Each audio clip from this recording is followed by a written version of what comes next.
Assalamualaikum warahmatullahi wabarakatuh. Good morning, ladies and gentlemen. Welcome to public lecture with Dr. Sehat Sutardja, CEO of Marvel Technology, organized by Direktorat Inkubator Business and Faculty of Computer Science, University of Indonesia at Balai Sidang, University of Indonesia.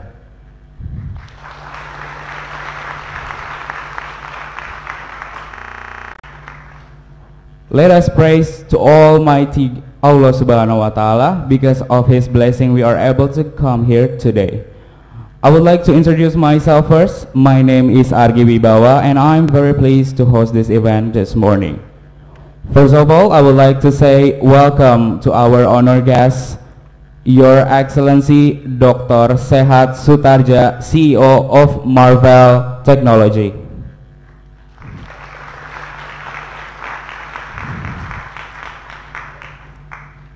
Welcome to all associate of Marvel Technology. And of course, I would like to say welcome to Wakil Rektor Bidang Penelitian, Kerjasama dan Pengembangan Industri, Mr. Sunarji SEMM. Secretary of University of Indonesia, Profesor Ketut Surajaya.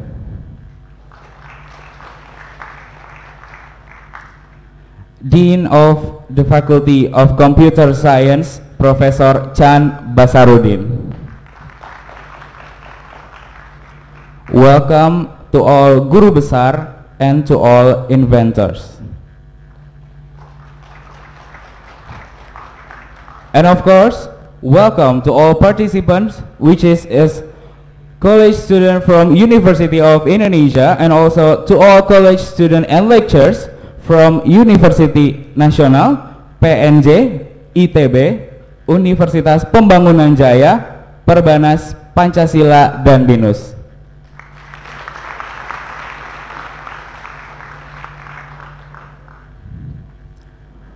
Before we run this public lecture, we'll hear a speech from Mr. Sunarji to open event today. For Your Excellency Mr. Sunarji, you're cordially invited to the stage. Ladies and gentlemen, please welcome Mr. Sunarji.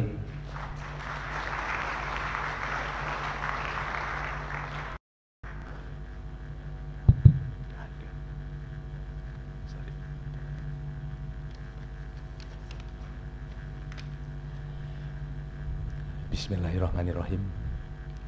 Assalamualaikum warahmatullahi wabarakatuh. Good morning, ladies and gentlemen. May God always bless us in our daily activities. We would like to thank to Dr. Sehat Sutardja, the owner of Marvel Technology Incorporated, for his visit to Universitas Indonesia. Welcome to Universitas Indonesia from the family of Dr. Sehat Sutardja, the representative team from Marvel Technology, and the distinguished guests from other universities such as ITB, UNAS, UNJ, and etc. A pride for the Universitas Indonesia to do public lecture with Dr. Sehat Sutardja, President, CEO, and Chairman of the board Marvel Technology Group, as form of higher education Tridharma. Marvel Technology is one of the real successes of the hard work of Indonesian children who can be equated with other IT companies in the world like Microsoft, Apple, and other famous IT companies in the world. I hope public lecture with Dr. Sehat Sutardja will stimulate academic member of University Indonesia and also another university to have a creative innovation and high power in conducting research. And finally, this collaboration should be bigger and give best contribution for Indonesia and world in a while. The last, please enjoy the public lecture and please apologize for any inconvenience. Wassalamualaikum warahmatullahi wabarakatuh. Thank you for Mr. Sunarji to open this public lecture. And please stay in stage first for giving a token of appreciation from University of Indonesia, Dr. Sehat Sutardja. So, for Your Excellency, Dr. Sehat Sutardja and Mr. Sunarji to step forward to the stage.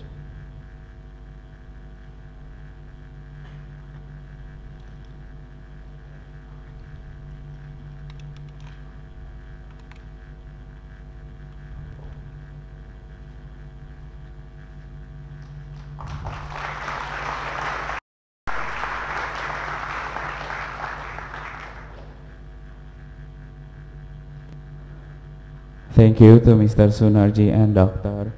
Sehat Sutardja.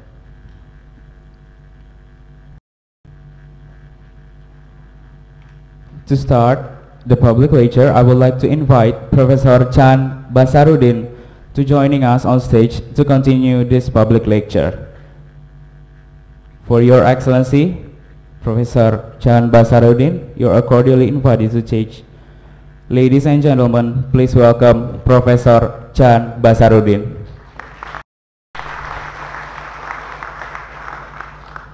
Bismillahirrahmanirrahim. Assalamualaikum warahmatullahi wabarakatuh. Students, professors, and of course our honorable guest, Dr. Sehat Sutardja and his family. Welcome to University of Indonesia. I'm very pleased today to announce that today we will have a very interesting lecture from Dr. Sehat Sutardja. But before that, let me briefly introduce Dr. Sehat Sutardja to all the audience.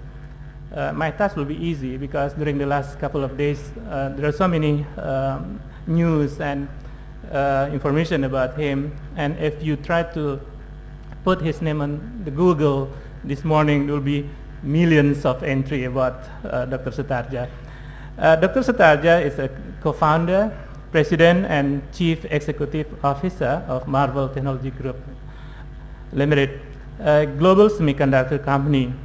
He is widely recognized as one of the pioneers of the modern semiconductor age. He is also regarded as an internationally proponent of new energy standards for consumer goods, electronic goods. He was named as the Inventor of the Year in 2006 by the Silicon Valley Intellectual Property Law Association for his intellectual contribution to high-speed mixed-signal digital signal processing solution to storage, communication, and consumers electronics. To date, he has patented not less than 269 of his inventions. In 2004, he was awarded as Entrepreneur of the Year by Ernst & Young. Dr. Sutardja, born and raised in Jakarta, started his company in 1985 with his wife, Welidai, and brother Panta Sutardja. 16 years later, Marvell is a global semiconductor company and one of the most successful companies in the industry. The company's US headquarters is based in Santa Clara, California, and it has global operations around the globe. Dr. Sutardja earned his bachelor from Iowa State University, master and PhD from University of California in Berkeley in electronics and computer science. Today, Dr. Sutardja will speak about the opportunities in technology that could be embraced by Indonesia, both on small and large scale, in order to be an even more significant participants in the internet economy. He will share his passion for technology and how it can transform individuals, groups, companies, and even countries. And without further ado, let us big warmest welcome to Dr. Sutardja. Dr. Sutardja, please.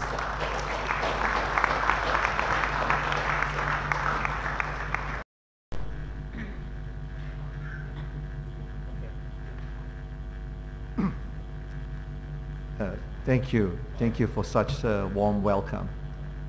Uh, Good morning, fellow students. Assalamualaikum.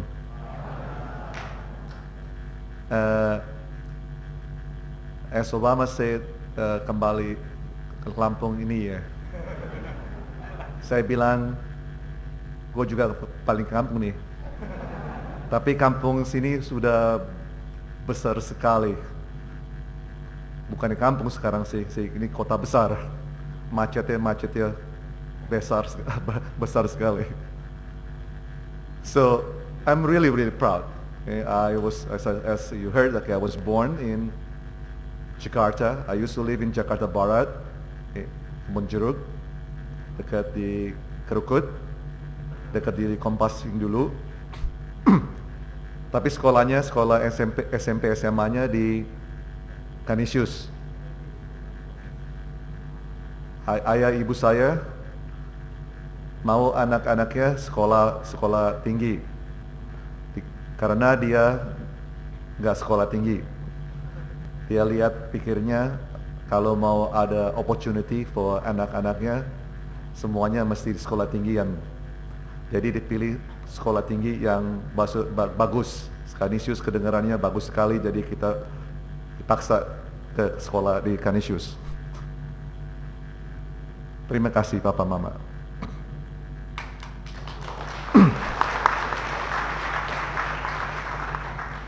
So, why is it I am here?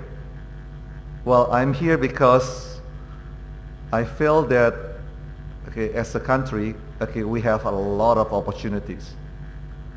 Indonesia has a lot of opportunities. If you just do not know it.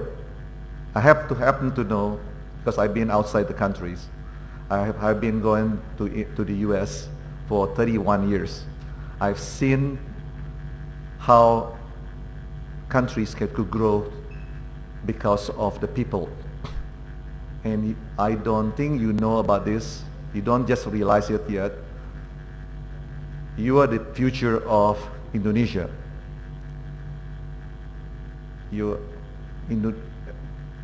A lot of you are going to be engineers, physicists, biologists, chemists, mathematicians. These are all the foundations of the future economy of any country. When I left the country in 1980, this was not obvious to me. I chose electronics as a field of my future, not because I knew that there was a future in electronics to make money. It just happened to that I stumbled into electronics when I was at a very young age, at 12 years old, working on actually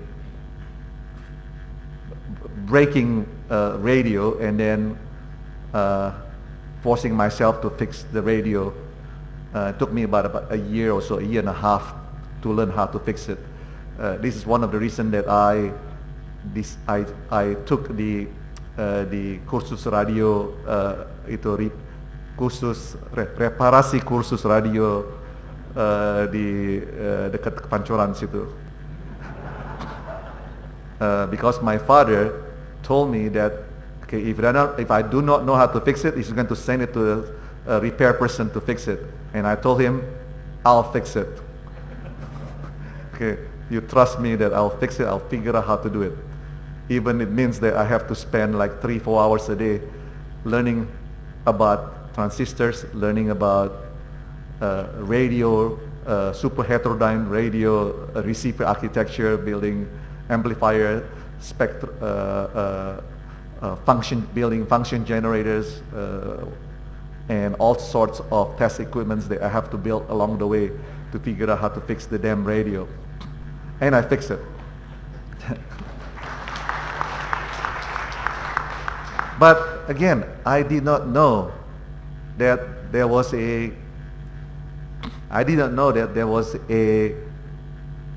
future for me. So many of you wonder, I say, what are you doing over here? Why are you studying hard? What's the purpose of doing math? What's the purpose of studying physics or mechanical engineering? After all, if you look around, look around in Indonesia. You look a lot of developments, a lot of progress that we have made in Indonesia. It has not been in high technology field. Well, I'm not saying anything bad about it.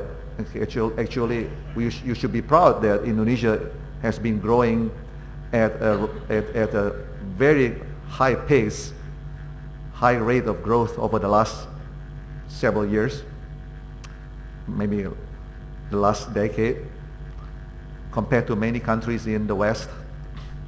So, yes, we could be proud of it, but on the other hand, on the other side, you will see that a lot of this growth have not been in the area of the technology area, or driven by the high technology or manufacturing economy or industrial economy. So the infrastructure still the old infrastructure. Yes, there are new infrastructure built as the city grows, but the older part of the city has not been renovated in terms of its infrastructure. The broadband infrastructure has not been built yet. So, yet, despite all these things, you see that the growth has been spectacular. So you wonder, like, why do you need to be studying in sciences, engineering? Well, the reason is, if you look at the other parts of the world, the real growth that will come ahead of you, ahead of us, is the growth in the manufacturing economy, in the industrial economy. You just don't know about it yet, because we are, Indonesia, you should consider, we are at the early stage of the growing economy. It means that we're just starting to feel the growth. The potential for Indonesia to be even bigger, growing into an even bigger economy, is so much bigger than anyone could imagine, including all of us, including all of you, including the West, that may not notice, may not realize the potential. And again, as I said earlier, you are the pillar, you are the foundations of Indonesia's future. If you look at successful companies in the West, especially in the early days, at the stage at the growing economy like Indonesia today, like 20, 30 years ago in the West, you see companies like, or maybe even earlier, companies like Hewlett-Packard, Bechtel Industries, well, I guess Caterpillars and more recent companies like Google of the world, and including Microsoft. These are all companies that were started by business people? No. By speculator? No. Well, maybe a little bit, but they're more, not the way you think about it. These are all companies, they are started by engineers. People, they have the background of engineering, sciences. And so if you look at all the substantial companies they were built, whether in the US or in Europe, these are all developed by companies, by people they have engineering backgrounds. Even though maybe today they are not run by engineers, some of these companies are not run by engineers, but when they started, including Intel, was started by engineers. For many, many years, the founders of Intel continue to run Intel to make Intel what we know today. Now, if you imagine, we have 240 million or so populations in Indonesia. We are only second to United States in terms of the populations. So we are number 4 largest population country in the world in terms of populations. And I believe we have some of the smartest people as well. We have some of the best education system in the world as well. Yes, we need to improve the education, the good education systems to more parts of the country, especially to remote sites, remote distances, where maybe the education systems are not accessible to them. But for the people that live in the metropolitan areas, the biggest cities, the education systems are I will consider just as good or even better than many of the cities in the US. Unfortunately, I have to say that because in many parts of the US, some of the education systems are falling behind. So here we have systems that in many ways are considered world class. So the only thing that's missing I can think of is that the environment that you're in, the place where we live, we've been blessed with plenty of natural resources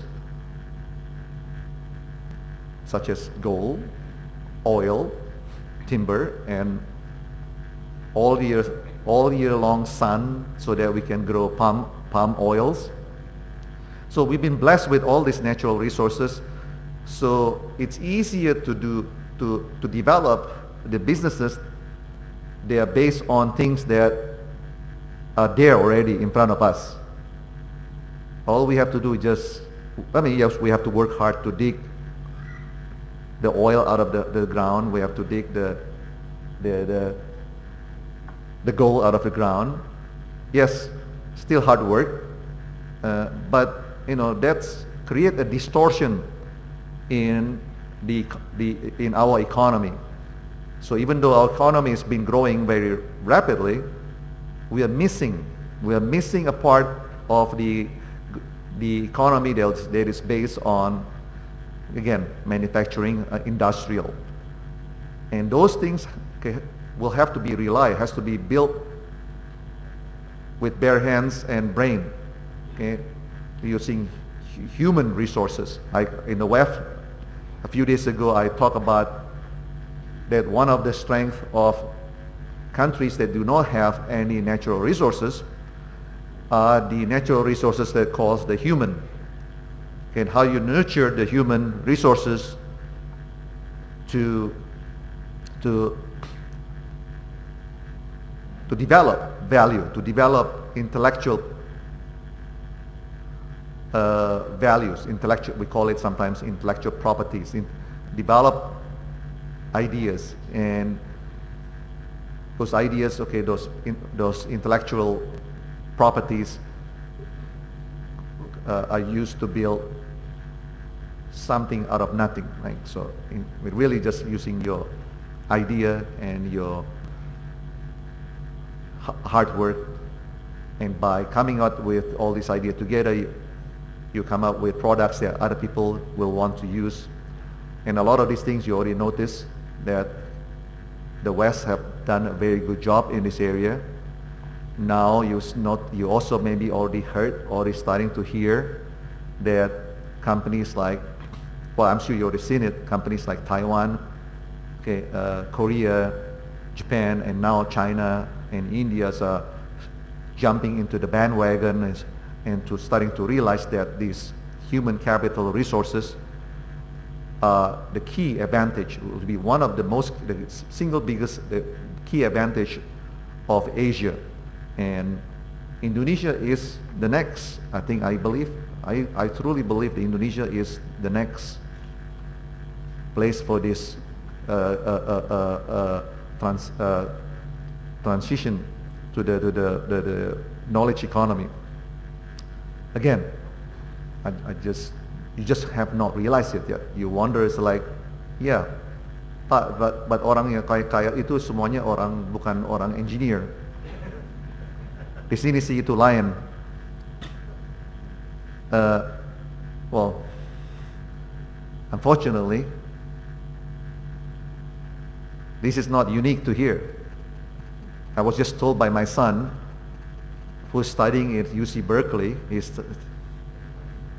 waving, that it's my son, my firstborn son.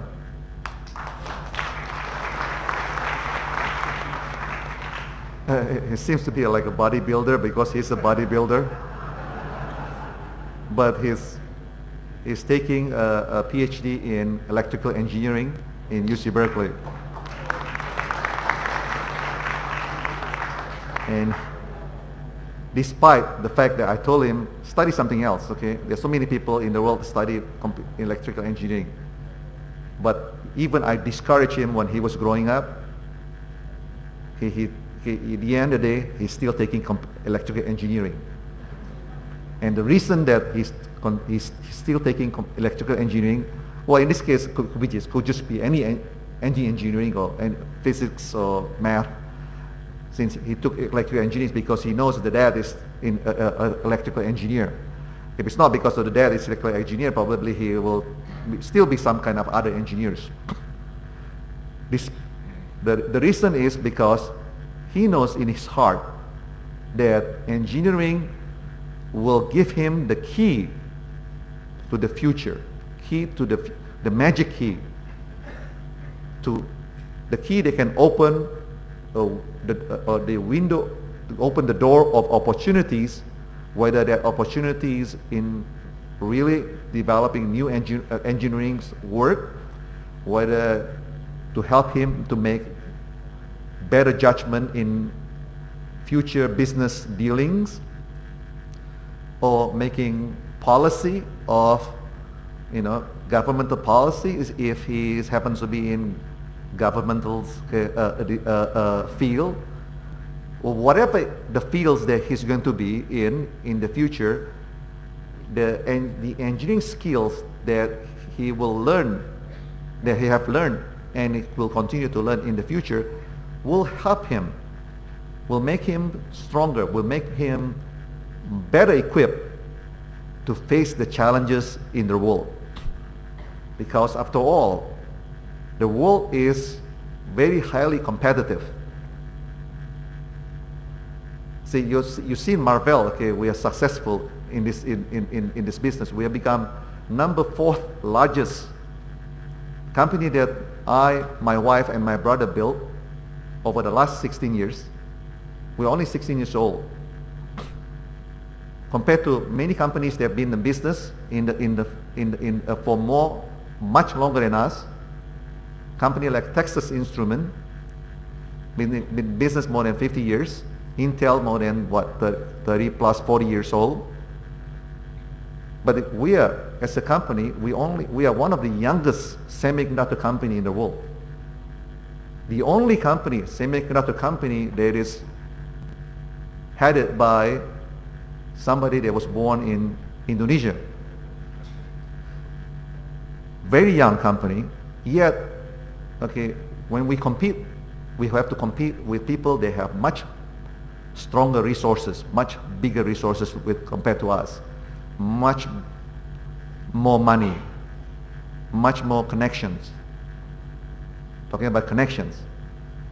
This is in technology, connections is important, but it is not the most important.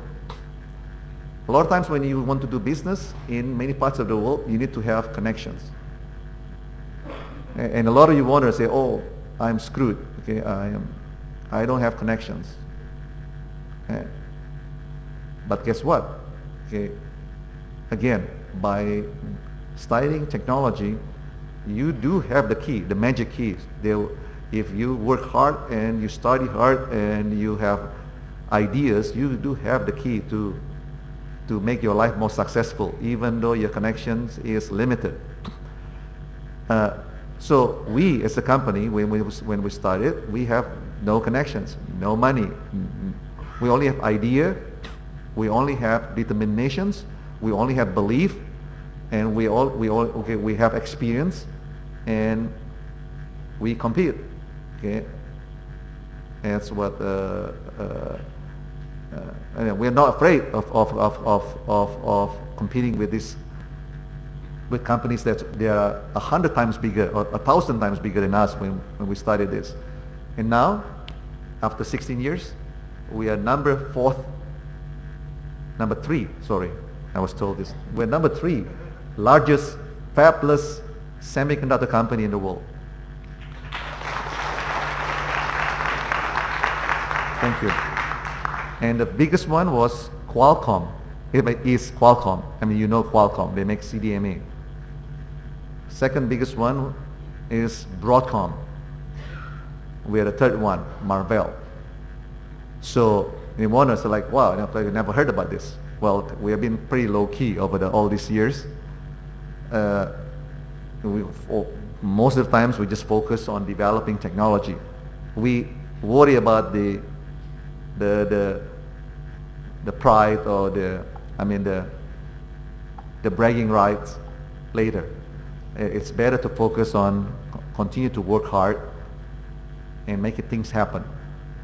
So again, we look at it, say, the vast majority of our people, they are engineers. 75%, 80% maybe. Even people they are running the business, engineers. Even the CFO of the company, engineer. So look at it, it's okay. So this is like, it's important for me you have to realize, okay, so you're doing something that is so important. Except when you talk to people, some people will tell you, so like you're doing something that box you to do only in the lab or in the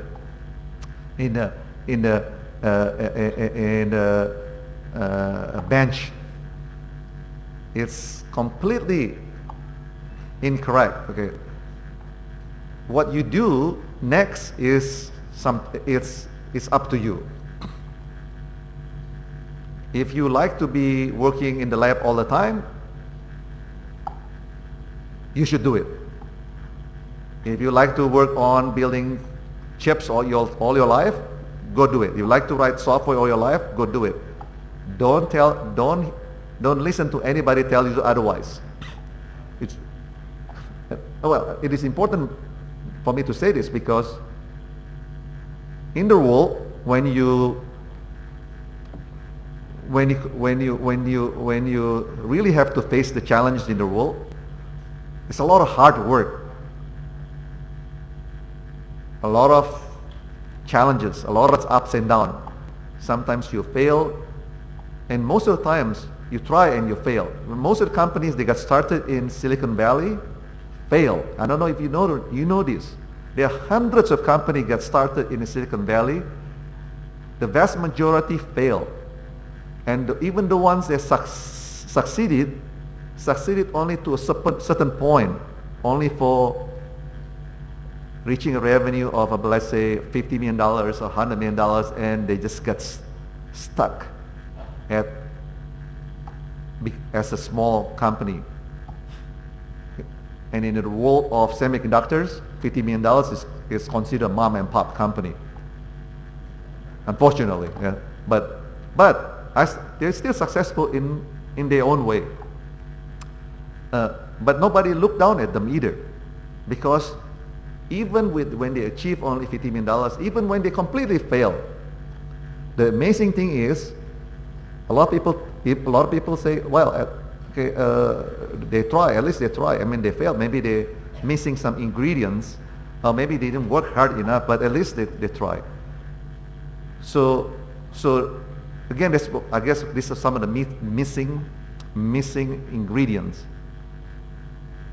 that not seen in Indonesia. A lot our culture, okay, the way we grew up. Okay, we live in an environment that we want to see instant result. We want to be able to invest, to work hard on something, and then in a year or two, we want to see the results right away. And a lot of in high technology field, sometimes the result may take 10 years, 15 years, 20 years, or never. So betting for a big return is not a norm over here. It's better to bet on smaller things that is for sure to give you reward as long as you work hard enough, or as long as you have the connections. Again, that's maybe if that's for you, that's what you do. But on the other hand, if you have higher ambitions, higher aspirations, okay, you have a bigger dream. Okay, you should take the chances, the riskier chances, and shouldn't listen to anybody else. Should not be looking at your friends or your neighbors. So your neighbors are most successful because they take the shorter path first. Just when I was growing up, I was growing up not in a rich family. And I had to go to school. I went to school in Canisius. I went to school on local bus, public bus. I had to wake up in the morning. Maybe the traffic's not as bad as today. Was not as bad as today, but I still have to leave school at 6 o'clock, 6:15 or so, maybe 6 o'clock. I still have to wake up at 5 o'clock to get ready, and then I have to wait in front of Krukut and the Seberang Kompas, and I waited for the bus. And then most of the time, everybody wants to go to take the bus at the same time, so then it's full. And very often I have to cling on the window. So like, and then the konduktornya mau ambil duit, kita bilang nggak bisa duitnya, ambilin nih, tangannya di jendela semuanya. So save some money.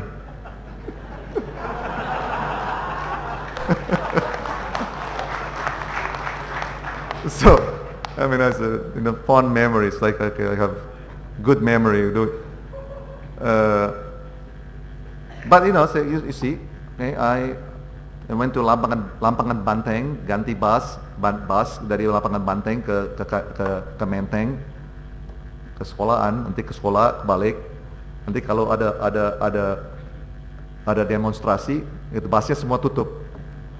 Atau bukan ada demonstrasi, ada jam 12, itu sopir bus mau makan siang. Nanti busnya nggak ada. So nggak ada bus, mesti tunggu 1 jam. Kadang-kadang nggak mau tunggu 1 jam, jalan kaki pulang. Right? So okay, like I was determined to study, to make it. Despite all the hard works I have to do, I have to suffer. I never considered suffering actually. I have to walk into school, I have to go home, and I still did it. Okay, no complaint, nothing. Okay, because I know that I want to learn electronics. Okay, I studied electronics. I was 12 years old. I want to learn the physics behind it. I want to learn the math behind it. I want to learn the chemistry behind it. I just want to know how this thing works. I look at the magazines that I read. I look at companies like Texas Instruments, National Semiconductor, RCA, Signetics, Raytheons, Siemens, in England, Mueller, Philips, and Japan, Matsushita, Panasonic over here, but we call it Matsushita, Sanyo, Hitachi, Toshiba, and I say like Sunken Electronics, Sunken Electronics, and I look at all these companies in the world and look at the data books, and I say, my goodness, okay, like, okay, where are these companies coming from? Why is there they have so much,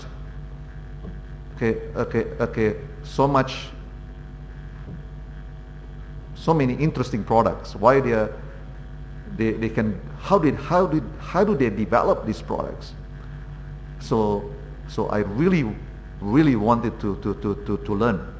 So I determined to get my high school educations and to pursue electronics education in the US as a result of that. And that was 31 years ago. So 31 years has passed. Okay, obviously done a lot of work, so learned a lot of experience and built companies. When I look around again, look at the past, I say, wow, this is it's been an exciting journey for me. I'm sure for my wife, my brother as well. And I think these opportunities are still there for many of you. For those of you that you want to do the things that I do, of course. But even you want to do half or 1/3 or 1/5 what I have done, you probably will have done 1,000 times more than many of people that do not have the opportunity to be in university like this. So you should feel lucky, and you shouldn't throw away that privilege. You are the privileged class. And you are 240 million people in Indonesia. I just heard that we have 50,000 students here. 50,000 out of 250 million. I consider you are the elite. You are the one that have the opportunity, the best opportunity, the selected opportunities. Just do not waste that opportunity. Do not give up. Even after you graduate, you should not give up the things that you learn. You need to leverage what you have learned and to do continuous learning process in your life so that you can make yourself better. Because after all, if you are not the one that is going to bring Indonesia to the next economy, who else is going to do it? Do you think the West is going to do it for you? I don't think so. Only you can do it for your own country. And I believe, okay, if we used to have more people like you every year, okay, we have 50,000 every year. After hopefully make bigger, hopefully the government to invest more funding to build bigger universities, hire more professors, maybe for the universities. You know, 50,000 become in 10 years, 500,000 or more, 1 million maybe. This is just from one school and then from other schools. So tens of millions. It becomes sizable force. Only, of course, if we continue to use the knowledge that you learn into building the next economy. And that doesn't necessarily mean building chips, okay? So I don't imply that. Okay, so you can work on nanotechnology, on chemistries, on building better paint. They will pollute less. The paints, okay, that you build, they pollute less. Okay, maybe initially used in Indonesia first. Once we perfected the formulations, then you can export this to the West as well, to Japan, to China. So there are all kinds of things that you can do, okay, to develop this manufacturing economy. Okay, you just have to find your dream. Each one of you have different dreams. Do not ever, just because I stand over here and seeing that I'm successful, don't think, okay, don't say, okay, now I'm going to be like Papa Sehat, go mau belajar electronics. Don't think that way. Because Maybe you don't, okay, most likely you would not like electronics. Most likely you will hate electronics. Just because I could make money on electronics doesn't mean that you should do it. You should find your own path. And I believe since the hundreds of thousands or millions of choices, there are plenty of choices for you to pick. You don't have to be the richest people in the world. You don't have to be the richest people in your block, in your neighborhood. That's secondary. You should try to be the best you could be. That should be enough. Everything else will come automatically. Okay? If you don't have to be the richest people in the whole block, who cares? That's not the goal in life. Life is not just about the money. Okay? Life is about doing some things that, okay, how you can produce. I also told, okay, doing something that can help the world. You should also think that if you don't do it, who else is going to do it? Okay? Somebody else will do it. Okay? Some other countries will do it. And when some other countries doing it, the success belongs to other countries. No, it doesn't belong to us.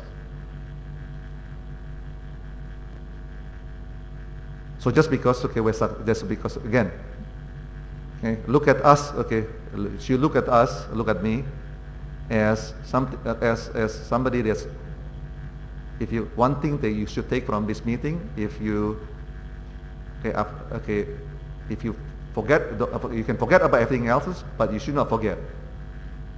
Okay, I am a person that works hard. I am an optimist.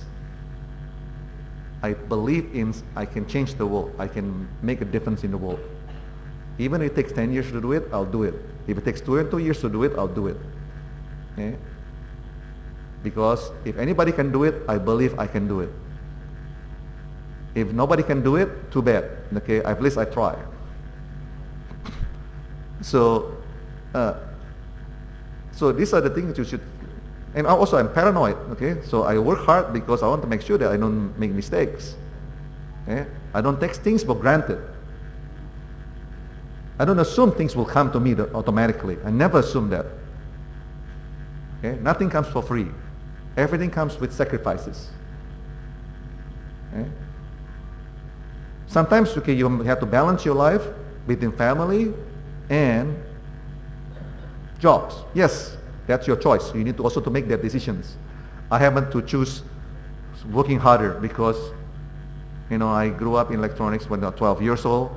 That's the life that I know. So maybe I spend 80% of my life on electronics. I do less on swimming or exercise, but it's something I have, maybe my weakness, but that's a choice that I made.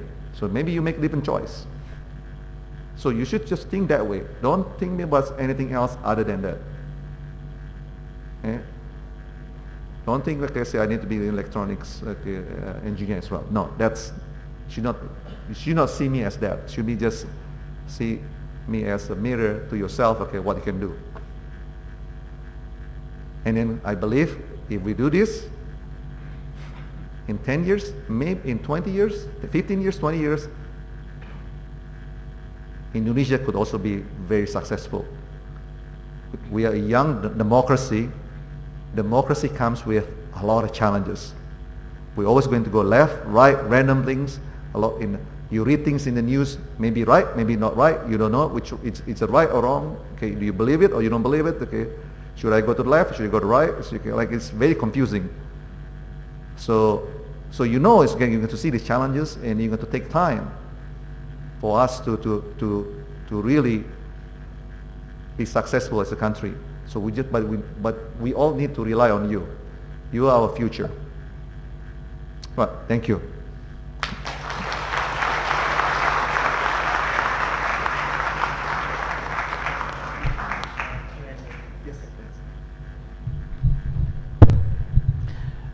Thank you very much, Pak Sehat, for this inspiring talk. And we will have time for Q&A, question and answer. And we have audience not only in this room, but also people are relaying this from other university. But I will start first to give the opportunity to the audience in this room. For the first round, I will take 3 persons for the questions or remark. Please raise your hand and state clearly your name, and you have to come forward to the microphone, which is already set over there. Okay, I have one student from there, and okay, I have one here with batik, and okay, that's you on the right. Now, okay, so can you start move to the front? Okay, that's you, and then Bapak yang pakai batik. We can address your question in bahasa if you like. Of course, Pak Sehat will understand.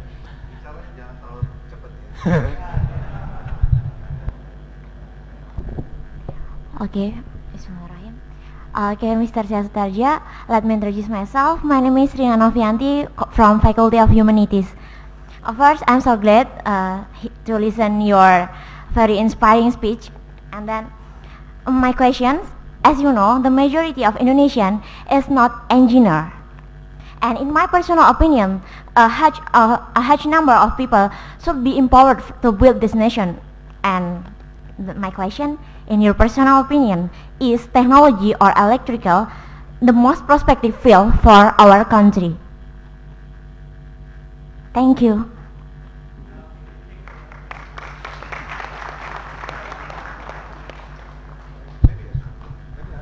Oh, okay.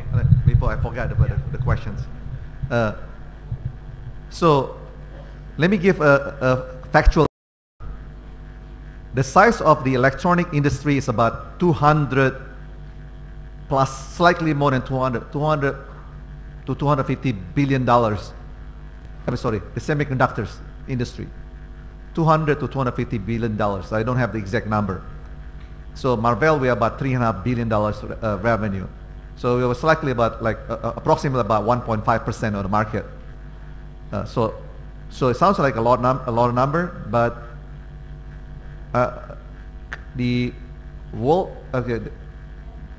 many countries have economies of the size of multi-trillion dollars, and I'm talking about the size of the whole world. It's less than 250 billion dollars. So clearly, electronics industry is not the only opportunities for people to make money. There are other industries that people can, there may be even bigger opportunities. Electronics happens to be one of the least capital, the requirement to enter the business used to be is the least amount of money. Used to be, we started, Marvell started with in 1995, and over about 3-4 years we raised $18 million to build the company. But today, if we want to build the same company, starting from now, we may have to raise about 200 to 300, maybe even $400 million to start the company. So the electronics industry is becoming very, very costly to get into. Now, however, there are still a lot of opportunity to invent things, but maybe the differences will be we need to focus. People need to focus on new areas that the bigger companies are not focusing on. So, and those areas still requires very little money to enter. But there are other industries to learn, other tech, industry to be in. As I said earlier,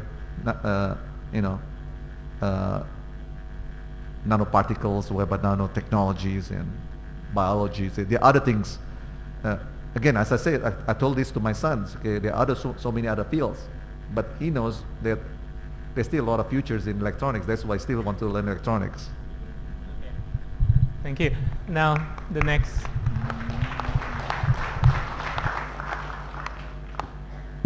Yeah, thank you. Let me introduce myself. My name is Basuki Rahmatul Alam. I'm lecturer with ITB with School of Electrical Engineering and Informatics. I also graduate from U.S. University. I'm graduate from Lehigh University. I work with Professor James Wang at the time. Now you know there's Nelson Tansu also built a laboratory there, Center of Optical Technologies. Yeah. I first made an integrated circuit by myself when I did my PhD there, because I have to finance my PhD tuition and allowance, living allowance, and I funded by the at the time from at the time it's DARPA projects. Then, but beside the research topic at the time is in heterojunction bipolar transistor, also asked by Professor Wang to make a monolithic microwave IC on gallium arsenide substrates. And at the time, as I realized, and the first gallium arsenide MOSFET at Lehigh, and after that, I asked further to realize and transmit receive switch or mimic switch on first is on gallium arsenide FET substrate, later on pseudo HEM, electromobility transistor. I did just for 1.5 years. I realized if not, I have to go back without a degree, and I succeeded at the time. And, but later, after I spent 2 years as a visiting professor, visiting scientist, sorry, at Compound Semiconductor, at display research laboratory. Could you speed up a bit the main question? I asked by IDV to go back, and I went back to to develop the inter-university center on microelectronics at ITB. The thing is, you're a difference, yeah. It's admire me. You can jump into the business of electronics. I think it's hard to think after graduate. It's very calculative steps to do it. What is the biggest capital for you? Is that your experience when you have to pay for the bus, go when you live in Jakarta, or you get from Berkeley it's like a business on microelectronics, or from the network. Maybe you can tell more longer. Sure. I think I understand the questions. So it's a lot of things you mentioned about. So some of the things you mentioned about, say like you work on gallium arsenides, and if you look, I mean, for those of you knows, the semiconductor, there are several types of semiconductor material. So gallium arsenide is one, and then, but the things that you see most of the time is called silicon.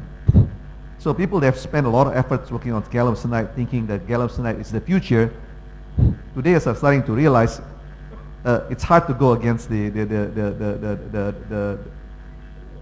mainstream semiconductor technology. But probably that's one topic that maybe requires separate discussion. That's I just want to cover that part a little bit. Yes, okay. It seems like people are wasting their time working on gallium arsenide, but actually they don't. Okay, so we learn a lot of stuff today. The techniques that we build on future semiconductors are based on 3,5 compound as well. So even silicon devices that you're going to see in the next 10 years will have germaniums, will have gallium arsenides. Just they're coming later than expected. Now, let me address the second questions that was raised about how do I, and how could I, calculative, yeah. Why do I learn maybe the business skills, or what make me successful in business? So the answer to that is a little bit convoluted. It's a little bit long. And this is just my opinion after all. So now first, after I graduated from school, I did not do business. You know, it wasn't in my mind to just do the business first. I was focused on developing technology. I was focused on building the best, best product. I was focused, continue to learning. Even after I finished my PhD, I never thought in my mind that I have learned enough. Never. I actually thought that there was just a beginning. I need to learn. I need to go to work for some other companies.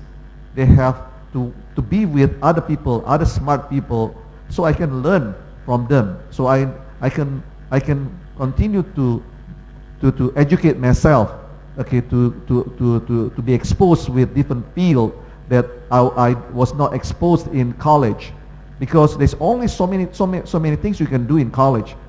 Even though I spent 5 years doing my PhD, okay, I only learned just maybe a few % of the things that I feel I need to know. So for the first 6-7 years, I just focus on learning process, continue learning, working hard, okay, learning from other people, learning from other people's mistakes, understanding how, okay, what mistakes is important, okay. So I've seen how people make mistakes, make wrong judgment call, talk about the wrong customers, come up with the wrong solutions, focus on the wrong product, and on and on and on. So those part is also prepare me for the time when I wanted to learn. I want to do my own business. But that's the later part of the training of the business side. In the early part, you know, I learned through helping my parents running the shop, where I have to man the shop. Okay, my parents used to be in the automotive spare parts business. We used to have toko in Hayamuruk, and we are we supply spare parts to local repair shops, local stores. So I used to go to, you know, I used to see customer coming, telling my father what parts to import from Germany, and you know, and they will tell everybody the same thing, and then before know it, okay, a month later, 2 months later, maybe 3 months later, okay, huge oversupply of parts. I remember one time that somebody told my father that, well, we need these spark plugs for Mercedes, for Toyota, for Honda, for Nissan, for all the different, for Volkswagen, for all the different cars in the world. Okay, and everybody wants lots of spare plugs, spark plugs. And then all of a sudden, okay, I came home one day, and I said, oh, we have like a bunch of crates of spark plugs they need to unload. And we have spark plugs enough for the next, I don't know, 10 years. So I learned from that process that you cannot just learn from your customers telling you what they need, they want. They sometimes lie to you. And then, my father was naive enough to listen to them, and then so is everybody else in the business were naive. So before you know it, the whole Jakarta, we have enough spark plugs for 10 years.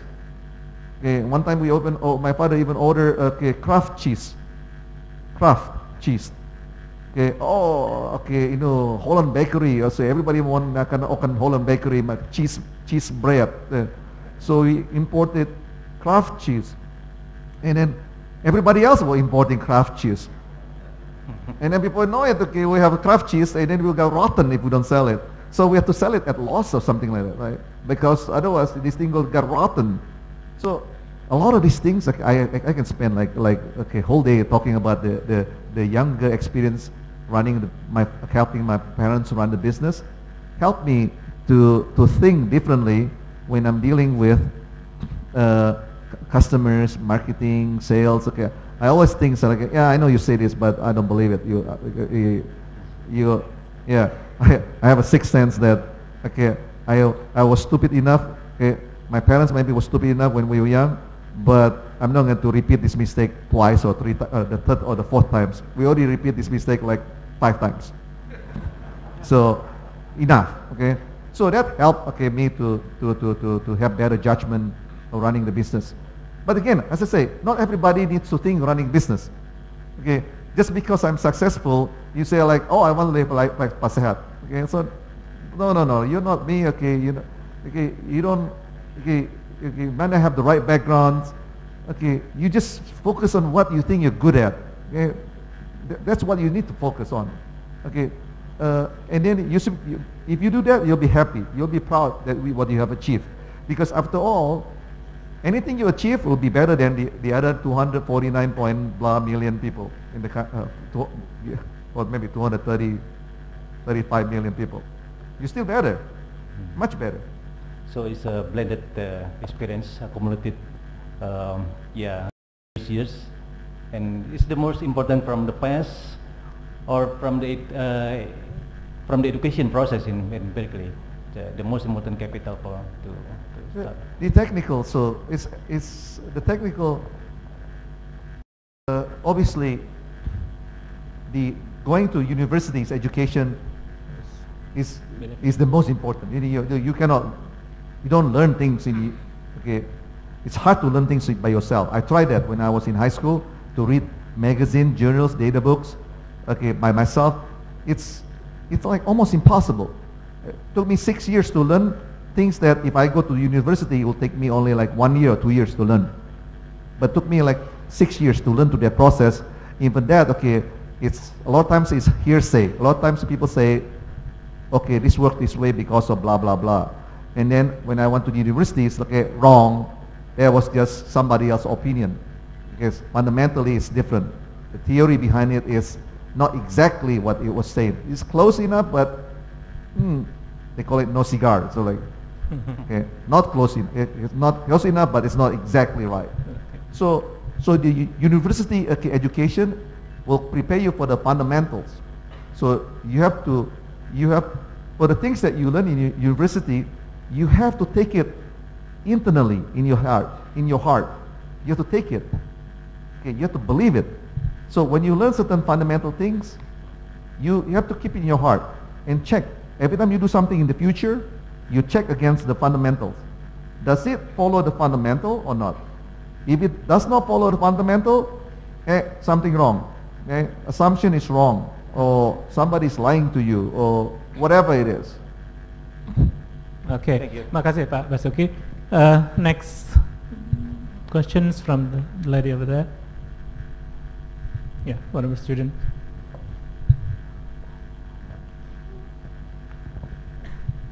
Keep it short. Okay. Langsung ke pertanyaan. Ya. I have 3 questions. I'm journalist from SWA Magazine's business magazine in Indonesia. My questions are, as an Asian people, is it any obstacles that you face when you were starting business in America? And the second one is, you have sons that have the same background with you. Do you wish that your son will run your business in the few years, or he have his own passions in business? And the third one is, what is the most experience that you really learn in this business? Thank you. Okay. So the first one was a loaded question. So, to be frank, to be honest, there are some biases against Asian in the West. Still, those biases have this diminished over time as Asians are becoming more successful in the business. But that biases will always be there. Okay, it will take maybe another 10, 20 years for it to completely to disappear. Because I guess it's part of it, because if you look historically, a lot of successful companies in the West, in the US, were not started by Asian. So there was a reason to that. But as of the last 15 to 20 years, a lot of these companies are now started by Asians, people are starting to think differently about the capability of Asian people. Often in the past, when we started the company, most of the venture capitalists, most of the investors think that Asians are only good enough to be engineers. They are not good. They are not good business decision makers. They may be good engineers, and I felt bad about it. Of course, okay, I felt offended because they think okay we are stupid. They think engineers are stupid. And I just want to prove that they are wrong. So if you look at the companies like NVIDIA was started by by an Asian, so Jensen Huang. So it's a pretty successful company. ATI, a company that was bought by AMD, again was founded by Mr. Kao, so an Asian again. So there are a lot of successful companies, semiconductor companies were run by Asians, both as in the starting phase engineering as well as in later stage and when they were asset management running the business. So now obviously all these companies in China are run by the Asians, so and they're all big, large. So over the next 10 years, I will see that this bias against Asians will be reduced. Now, part of it, okay, the challenge also in the West is that Asians, like especially myself, Indonesians, my English has an Indonesian accent, so it's sometimes it's hard for Americans to understand my English. So there's also, but it's happened to be. I mean, there's nothing I can do about it. Just have to live with it. Okay. Now, what was the second question about? Okay. Well, okay, the most important things, okay, for you as parents is do not put pressure on your son. Okay. One day you'll be parents. Do not expect too much out of your sons. You should tell them only do the best they could do.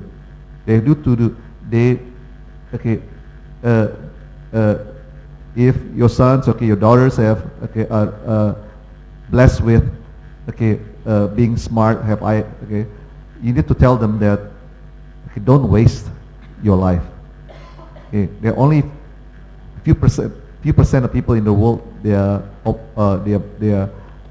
have the opportunity to succeed because they happen to be born at a family or more wealthier family, more people that have more money. The people that happen to live in the city versus living in the desa. So tell them just focus on not wasting their life, study hard, okay, and be somebody somewhere, and somebody can be proud of yourself 20, 30 years from now.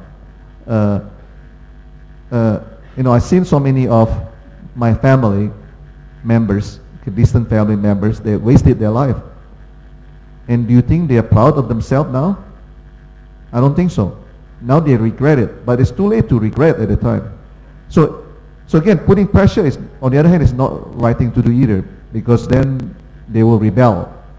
So as to my sons, I have two sons. Okay, I told them, okay, do whatever you want to do. Okay, I don't want them to think that they need to duplicate what I have achieved. What I have achieved maybe is a miracle. Okay, and it's unfair to expect anybody, including my son or my grandsons or anybody, to fit in my shoes.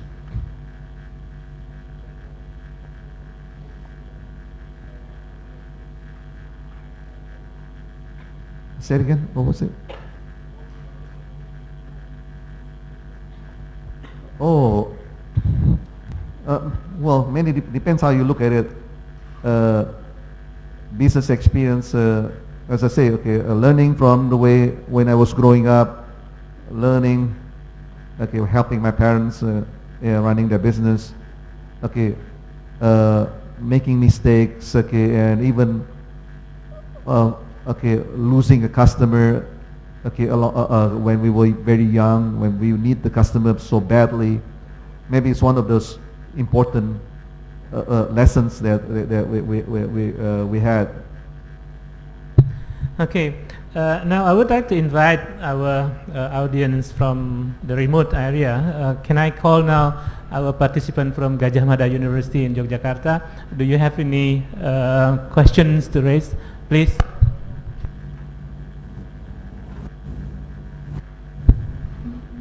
Gajah Mada, can you hear us from here? Do you have any question to raise?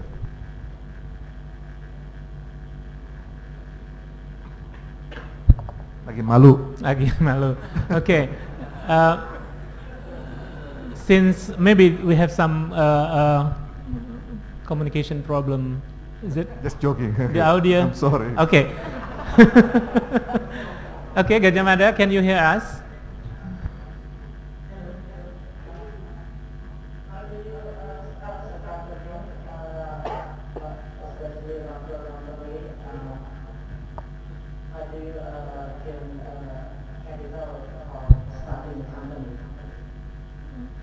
Oke, sebetulnya bisa dalam bahasa Indonesia, Mas, kalau mau nanya. Tadi pertanyaannya bagaimana memulai perusahaan gitu, Pak, ya? Modalnya gimana? Maybe I can just in case, okay, I understand the questions. If not, okay, maybe it's a good information anyway. So there was a question about capital. Maybe I was thinking, say, how do I get a capital? So initially, we got capital when we were very young through friends and family. Some other companies they have connections. They go to big venture capitalists, and if you know how to talk well, then you really go to venture capitals. And we were just engineers, so we don't know how to come up with presentation. We were like, we only have one page of presentation, so we were not qualified, I guess, to talk to the venture capitalists. So really, there are many paths, there are many ways to get money through friends, venture capitalists, people that believe in you. Okay, it's a good source. People that you know, of course, it is a good source. But sometimes getting money, too much money, will hurt you. So people make a big mistake, thinking that if they know how to talk well, they know how to present things well, and they get a lot of money, actually they may hurt you. Okay? You might even just you not knowing how to run the business, not knowing how to use the money wisely, you could easily waste the money. And then you're going to regret it. So not having enough money will also kill you. So there's a balance between not having enough money and having too much money. Again, talking to people that you know of, okay, preparing the business plan is very important. Okay, now we have Universitas Kristen Indonesia, UKI, on the line. Do you have any questions to raise, please?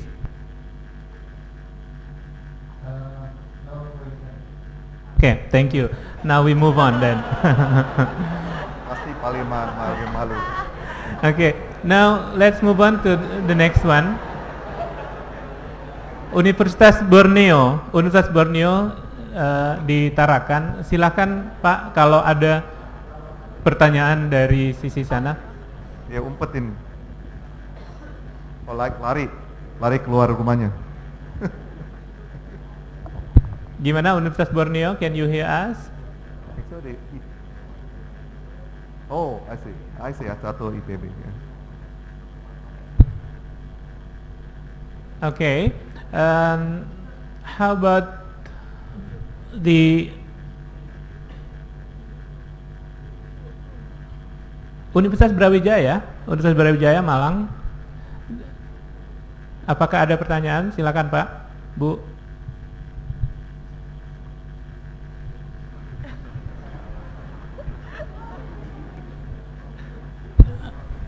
Okay. How about audience here? Okay, sure now I will move back to this audience inside this room. Okay, we have plenty of hands here. One from this gentleman, with the green jacket. Okay, you just come forward right away, and then afterward, okay, you at the back.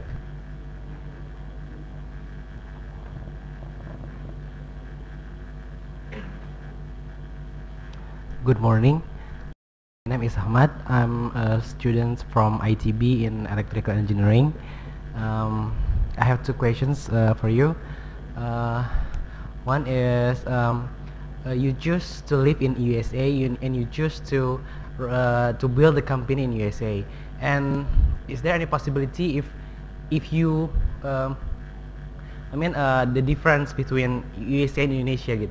Why did you choose USA, and why didn't you raise the company here? And what is the difference? What is the difference between the rules and the government regulators and everything between USA and Indonesia? What's the difference? What makes USA can support you that much? Support your company, your patient that much? And the second, what is the future plan in the future? I mean, the vision in your company.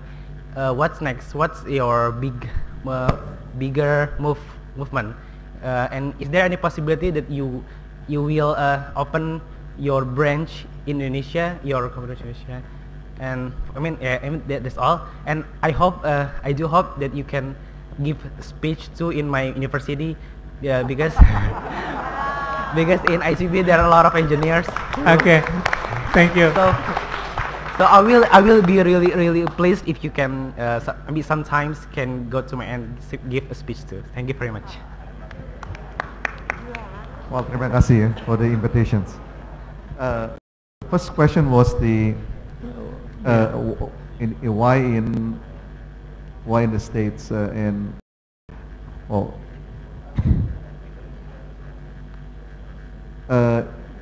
As I mentioned earlier, I studied electronics when I was 12 years old.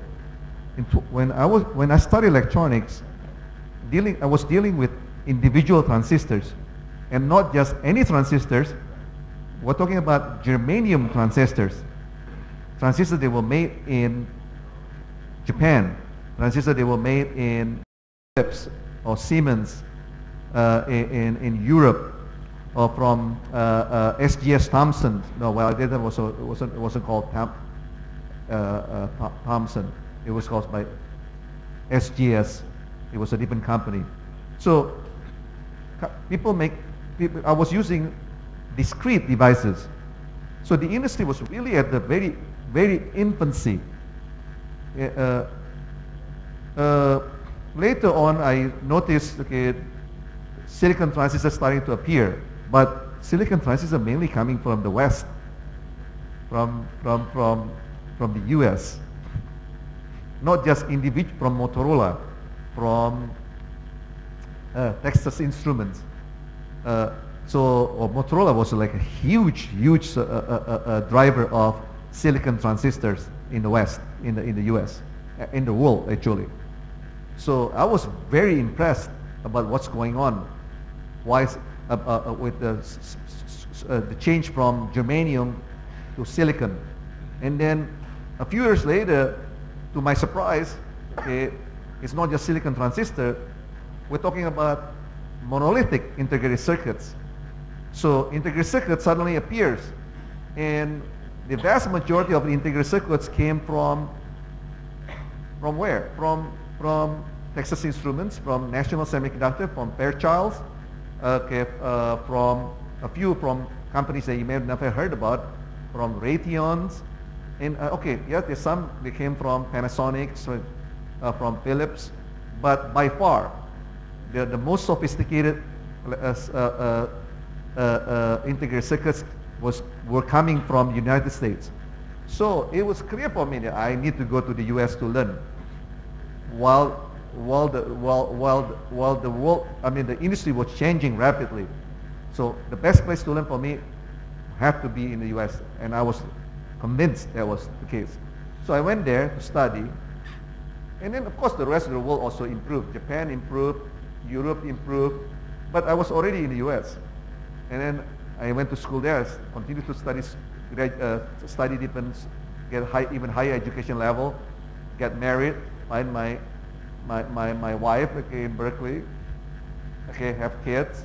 Of course, it's natural for us to stay in the U.S. this is the dilemma of any countries that will face. If they continue to send their best people to other countries because of no opportunities over here, some of those people will not come back because they have family, they build family, because they have kids, their own friends, their own life. Cannot just go back, right? So so easily. Although it happens in Taiwan, a lot of people went to U.S., but 20, 30 years later they come back and then build business in Taiwan because Taiwanese government create an opportunity for them to go back, okay, to build research institute, okay, funding this research. This is like 30 years ago. So it's possible, okay? but it may take time. It only happens only when the circumstances is right. So in my case, it's just chances. Why not Indonesia? Why not? Okay, it could be Indonesia. It could be if my parents don't have the money to give me to, don't have the money to send me to the U.S. I will probably be staying here. I will not meet my wife. I will not have the kid. Okay. So so that's just, I guess, that's chances. Now, what was the second question? Right, a branch in Indonesia. So I felt bad about this as well. Okay, so I'm Indonesian. So okay, yes, I made it in the U.S., but along the way, I also built open design centers around the world. We have design center in Singapore first, and then we have design center in Japan, and then we have another design center in Japan, and then we have design center in Taiwan, okay, in Israel, in Germany, in Milan, in Italy, in Spain, so in Netherlands. So we have basic designers in China, so okay, in Beijing, in Shanghai. In Shanghai we have 1,200 people. Okay, about 5 years ago was 0. So I thought, but it's okay, like, why not Indonesia? It's okay, again, circumstances, I never had time to go back. So this is the first time that I've been back over the last 31 years. They really have time to think, to look more in depth. And I think the time is right for us to take this more seriously, to look into this opportunity. We just need to have some kind of help, okay, to guide us how to get there, okay, because 31 years outside the country udah lupa semuanya ya. So jadi tahunnya jalannya gitu gimana ya, masih diajarin dikit gitu. So looking forward, please keep your hope, okay. Okay. Yeah. We'll be there. You will be here one way or the other. Okay, another gentleman from the back. Good morning. My name is Triandri. I study at Faculty of Economics, University of Indonesia. I have 3 questions. First, what if I have invention? What must I do for make partnership with company? And the second, I interested about strategic management. If I get your permission, may I know about your direct competitor? And the third, in the industrial technology industry, is it normal if the company have intelligence for spy their competitor? Thank you. Yang terakhir tadi, is it normal if the company have spy for intelligence their competitor? Oh, I see. Spying their James Bond, yeah. Okay. Okay, the first one actually, if you have invention, is it which one is best? You keep it and then you start your company, or you just bring to the company and let them? A lot. Okay, well, it all depends. Okay, everybody thinks that they have inventions. Everybody thinks they are better than everybody else's. So sometimes it's true, but more times it's not true. More times the things are already being done by somebody else's, surprisingly.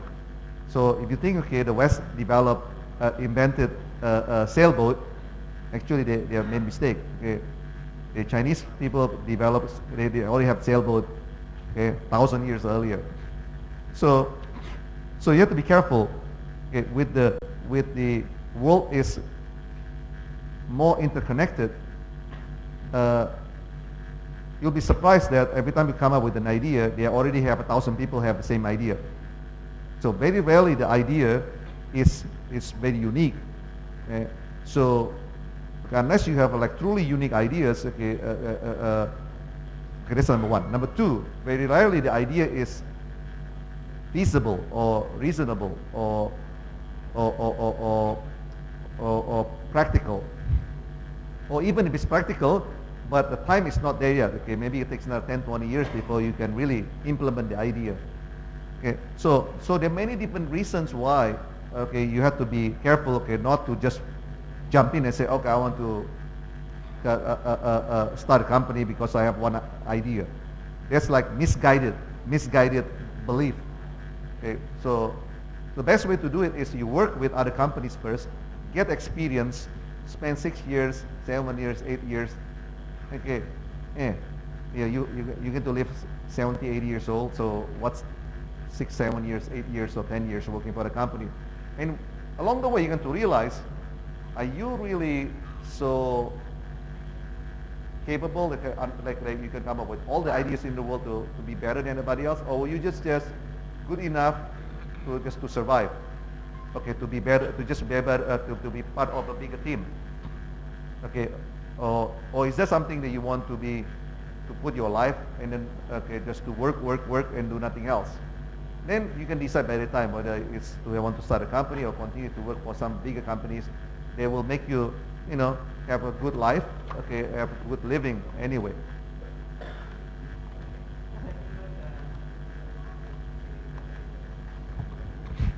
So our competitors are some of the biggest companies in the world. So in cell phone, our biggest competitor is Qualcomm. So they've been in business for twice as long as us, 30 years maybe. So we've been in business only for 16 years. But that doesn't mean, okay, we are weaker. We're just coming later. That means we are arriving in the door a little bit later. Okay. So we are developing technologies that they're not developing. There are certain technology they develop, we don't develop, that's true. But we're also developing things that they don't have. So we have certain advantages to go against them, head against them, especially in new areas, new territory. So for example, China, we developed TD-SCDMA in China, while they did not do it. So despite all the strength and the much bigger revenue that they have in the cell phone business, they forgot to invest in TD-SCDMA, but we did. So now in China, basically we have a head start. So other companies, the competitor, Texas Instruments, Intel in the application processors space. As you know, the Intel built PCs, and we built processors for tablets, for digital TV, for cell phone. So we don't compete with them in the PC space, but on the other hand, we believe the rest of the world, the developed world, do not necessarily need PC. They just need devices that can do PC functionality. So that could be a TV. They could have PC functionality. They could be your smartphone. They have PC functionality. They could be a tablet. They have PC functionalities. They could be your set-top box. They can have PC functionality. So in a sense, okay, in the future, okay, this will be in certain areas they will be our competitor, and then in other areas like in energy, okay, in green energy, this is an area that we are currently investing. How do we use our knowledge in electronics to solve the energy problem? What I mean by solving the energy problem is not the supply side. That's somebody else's job. How to do renewable energy, that's somebody else's job. But for us, how do we reduce the energy for lighting, for example? How do we reduce the energy from today by 50%, 75%, 90%, especially compared when you got light bulbs, regular light bulbs to LED light bulbs? How do we build these light bulbs there will have the right kind of color? So for example, you have this white light, they save energy, but if you put it in the home, it looks terrible. And it makes everything looks cheap. Yeah, so people still use light bulbs at home because they looks nicer. So we want to figure out how to use electronics to solve this problem and along the way save energy. So those are kind of different competitors. Those competitors typically like all National Semiconductors, SGS Thompson's, ST Microelectronics now it's called. Did I say National? Did I say Texas Instruments? And a few other startups companies. So our competitors like diverse. It's like the biggest company in the world, including new startups. So this is like we live in a very exciting time. So like where we are even though at the size of what we are today, we're still battling. We're still doing hand-to-hand combat. Okay, and the last one is about spying others' company. Is it common practice? Spy. It's not a good idea to have spies in other companies. Terrible idea. Okay, if you have number one, okay, if you will get caught, guaranteed, and it will ruin the company. Huge. It'll be definitely the biggest mistake you will ever make if you have spy in the semiconductor industries. But that's one. But the other thing is, we hire some of the best people in the world, some of the best minds.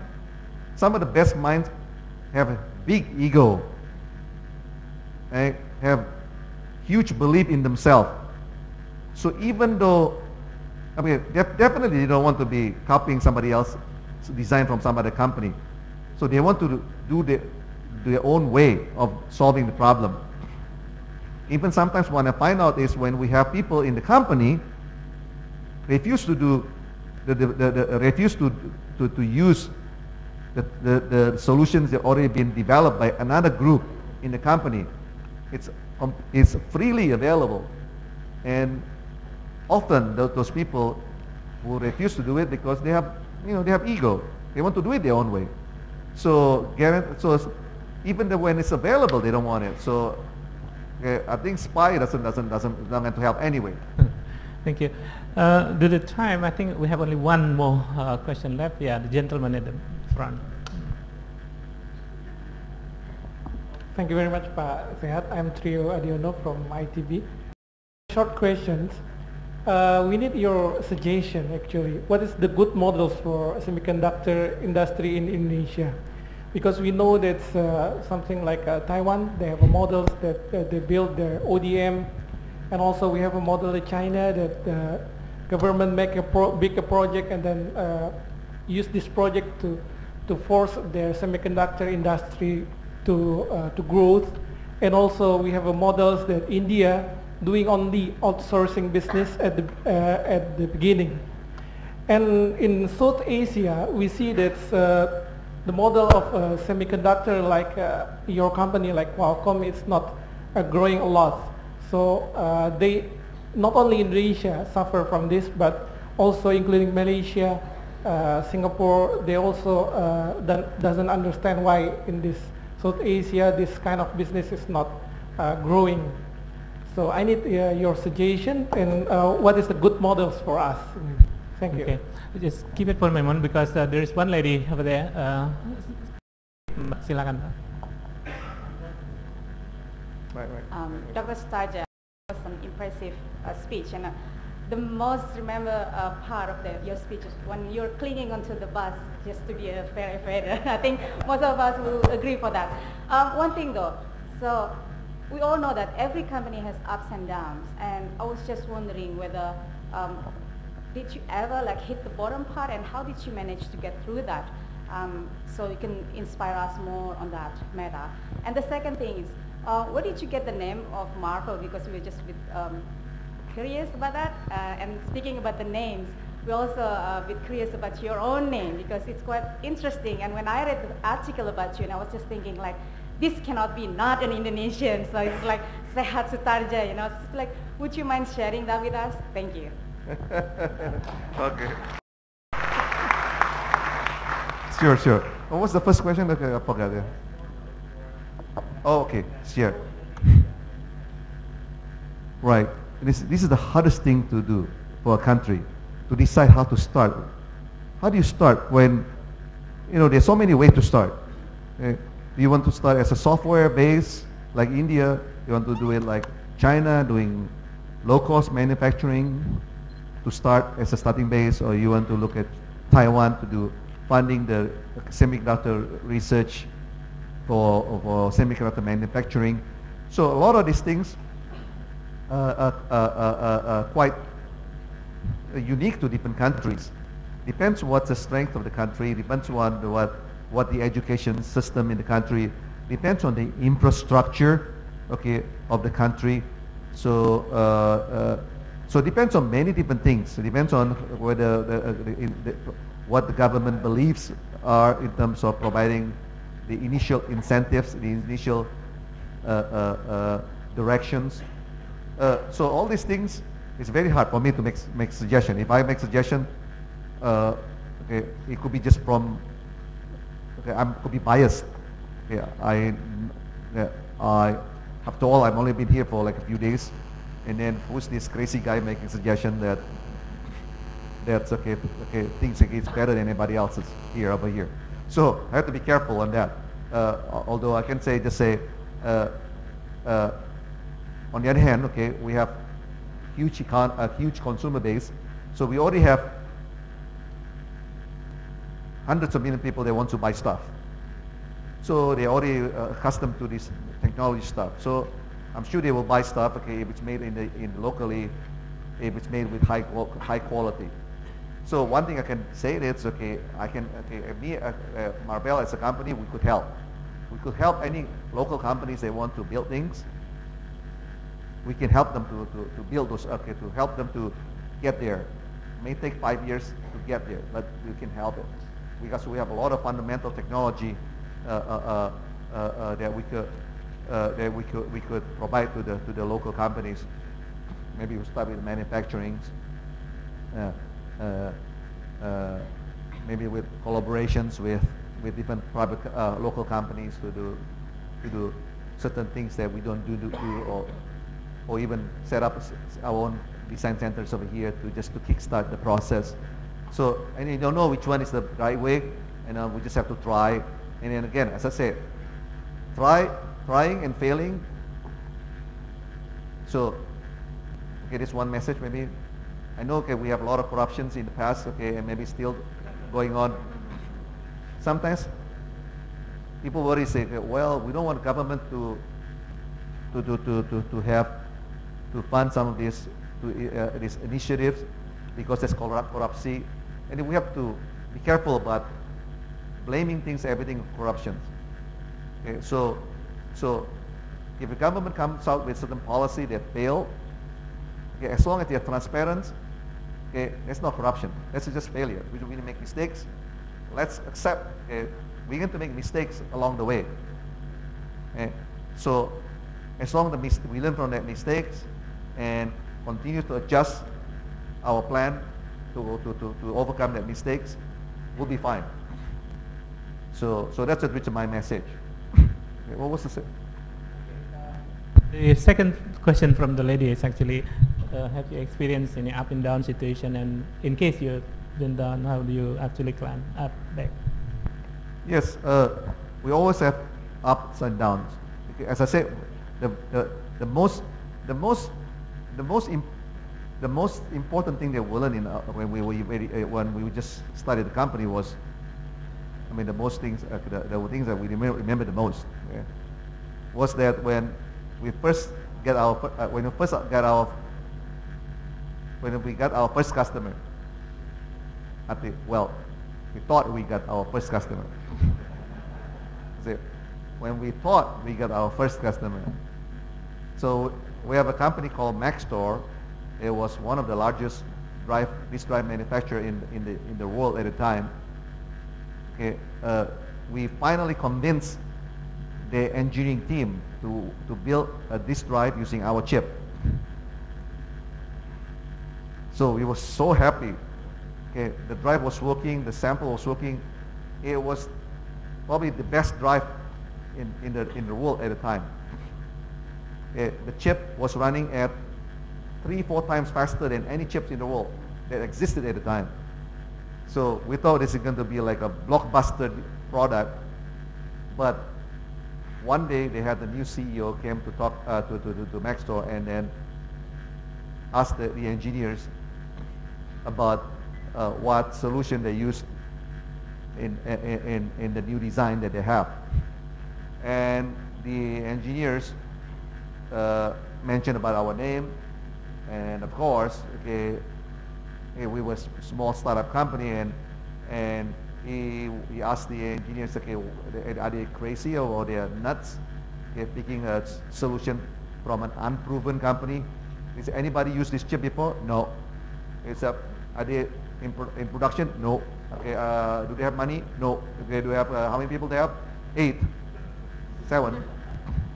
So it is like, I mean, if you are running a big company and you notice your engineers are using a solution from a company that you never heard about it, they have only 7 people, they only don't have money, they've never been in production, they don't have any operation team, they don't have CFO, they don't have they don't have finance people, they don't have quality control people, they don't have, I mean, everything in the world. They only have engineers. Okay, you will say you're crazy, right? You're engineers. So this guy said, okay, anybody want to put their neck in the line? Okay, nobody. If nobody wants it, okay, use somebody else's solution. So the next day we got the information. He was heartbroken. We were heartbroken. Okay? We felt that the world was collapsing underneath us. Okay, there was like one of the lessons that we learned in life that you don't learn in school, that this thing happened. Okay, sometimes things does not. The road to success is not always smooth. It fills with traps. It fills with speed bumps. And sometimes the speed bumps, if you don't take traps, if you don't maneuver right, you go under. It will destroy you. Sometimes you give up too early. Sometimes your investor give up. So there are all the things in the world that can go against you. Okay, and you just have to maneuver those things. And we learned the process to their process. Okay, and it took us about a month or two to get sad. But we went over it and then we say, okay, fine, just work harder. And the last question is about the name of the Marvel. How did you come up? Yes, the word Marvel came when we were looking for picking up names. We were thinking about names that we believe will be easier for people to remember. As I said earlier, okay, well, I didn't say it. Okay, we also want people to think that this is not a geek company. This is not it's not just any technology company. This is a company that they are sexy. They have purpose. Okay, they want to be the best in the world. Okay, this company will be unique. The company people will be able to remember. So we don't want lalernya besar sekali nih, laler hijau. So did I spit on this one maybe?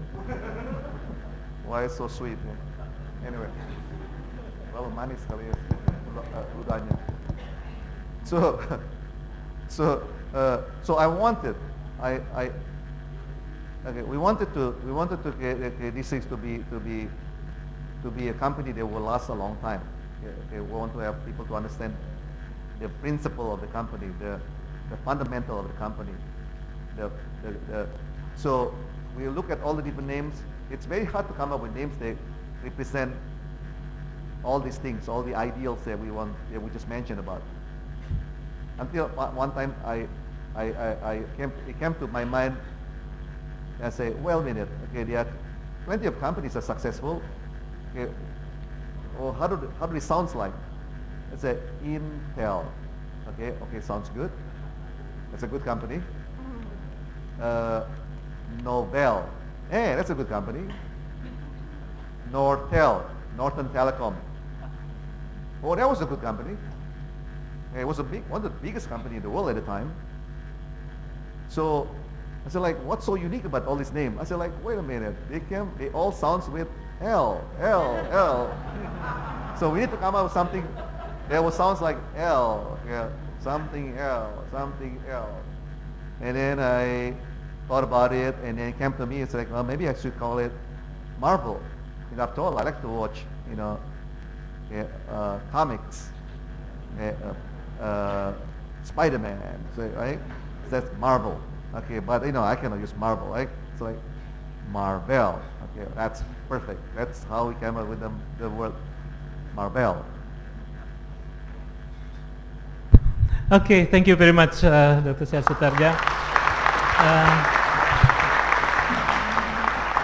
I understand there are still many hands and many questions from the audience, but due to the time limitation, unfortunately, we have to end this session. And I think there are so many inspiring, words coming from Pak Sehat this morning. Particularly, I think one thing that we have to put a very big underline. The first one is there are still abundance of opportunity for us, so don't give up. And the second one, we have to be focused on what we consider our strength. And that will be the key ingredients if we are to succeed in our work of life. So thank you again, and let's once again give a big round of applause for Pak Sehat.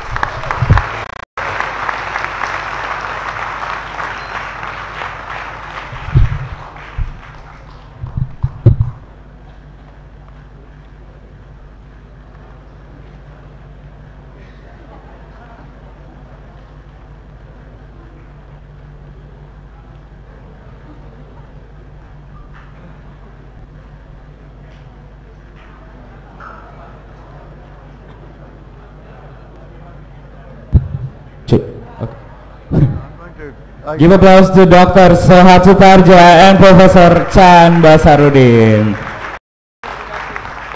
And that's the end of the public lecture with Dr. Sehat Sutardja. Once again, big thank you to Dr. Sehat Sutardja. And of course, I would like to say thank you to all participants and to all honored guests. I'm Argi Wibawa signing out. Wassalamualaikum warahmatullahi wabarakatuh. Pengumuman kepada teman-teman wartawan dan jurnalis, konferensi pers akan diadakan di holding room dan akan diberikan waktu selama 10 menit. Sekali lagi kepada teman-teman wartawan, konferensi pers akan dilaksanakan di holding room dan akan diberikan waktu selama 10 menit. Dan kepada para mahasiswa dan partisipan